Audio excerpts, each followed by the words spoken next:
Can't believe I'm watching this on a cinema screen. You have to have a good story. That was not the case. It's just... Those were a few of my expressions during my review for Alice Through the Looking Glass, which is failing miserably at the box office.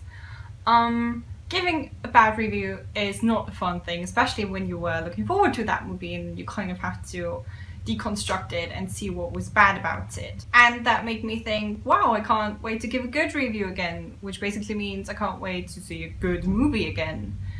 But then I had a look at the summer movie schedule this year and it was like, Welcome back to Neverland, where I've been a tiny bit worried lately about the movies coming at us that are targeted at children this summer. Let me explain why. We've got the BFG, which is coming out soon and which did not very well at Cannes Film Festival, got horrible reviews, and to be honest, the trailer didn't look too good either. We've got Finding Dory, which is a bit worrying, for me at least, because I think what kind of sequel in terms of Pixar is it going to be? Is it going to be like Toy Story, where it's just as good as the predecessor, or is it going to be a cash grab sequel like Cars? And I'm kind of, I don't know, having a look at the trailer, I kind of have the feeling it might go into the Cars direction. We'll see. And then of course there's Ice Age 5. I mean, you know. So all of that made me wonder, should we be scared of summer movie season 2016? Is there any need to worry about the quality of movies coming at us, about what that means for animation or for children's movies in general? My definitive answer to that question is absolutely and 100% no. Yes, there are a couple of movies this summer where you and I might feel, is it going to be watchable? Is it going to be of a certain quality? Is it going to push the envelope in terms of what's possible in animation and in children's movies? You know, they might not be at first glance, but the thing is, they will always mean progress. Let me elaborate on what I mean. Example, the Dark Ages for Disney animation. The Dark Ages for Disney animation basically kind of went from Walt's death in the 60s to the end of the 80s, kind of ending with the Little Mermaid. And in between we have movies like Oliver and Company, The Fox and the Hound, The Black Cauldron, Basil the Great Mouse Detective, stuff like that. And it is called the Dark Ages of Disney animation because while they did make money, they weren't exactly like box office hits. In terms of quality, people claim they weren't as good as the others, they weren't as relatable, as emotional. Just overall, they just weren't of a certain standard that people were used to when it came to Disney. However, what we mustn't forget is that that was a huge transitional period for Disney at the time. Walt Disney, their visionary, died, and of course lots of geniuses with great talent were left, but it is always difficult to have kind of a leader that inspires everyone and then have him gone.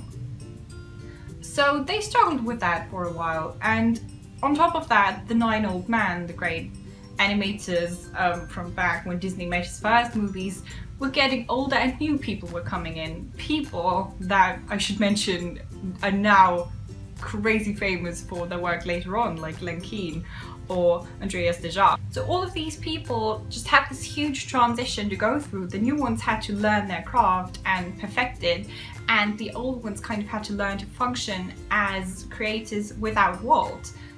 But yes, I mean, that took 20 years, but after that 20 years, look at what we got.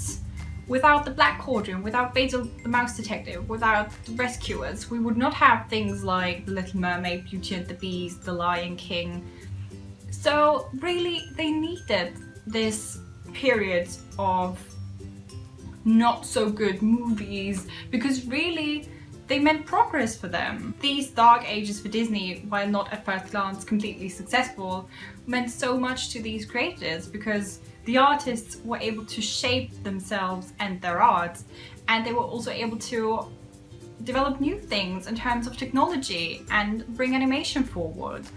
So really, these dark ages were so important, and ultimately I think worth so much more than just good reviews by whatever critic or millions of dollars. And this is not something that people in finance or marketing would probably say, but you do need people like me who are kind of idealistic visionaries who want art to develop and to get to its peak. So you do need both, right? And the thing is, even in numbers, all of these movies at some point became classics. Look at Winnie the Pooh, look at The Rescuers, look at Oliver and Company. They are super popular nowadays, and in terms of merchandise, sell really well. So will there perhaps be movies that not all of us will enjoy this summer and thus pay less money for? Yes.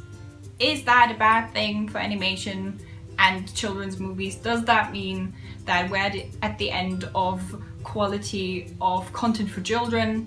No, definitely not.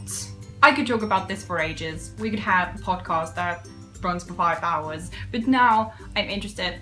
What do you think? Do you agree with me? Do you have any other examples of art needing its time? Do you think that this is not worth it? Do you think we should still have movies that entertain anyone? Let me know in the comments. As always, like the video if you liked it, subscribe if you want to see more of me and children's media. You can follow me on Twitter or on Tumblr if you want regular updates on children's entertainment and my videos. And thank you so much for watching. Bye!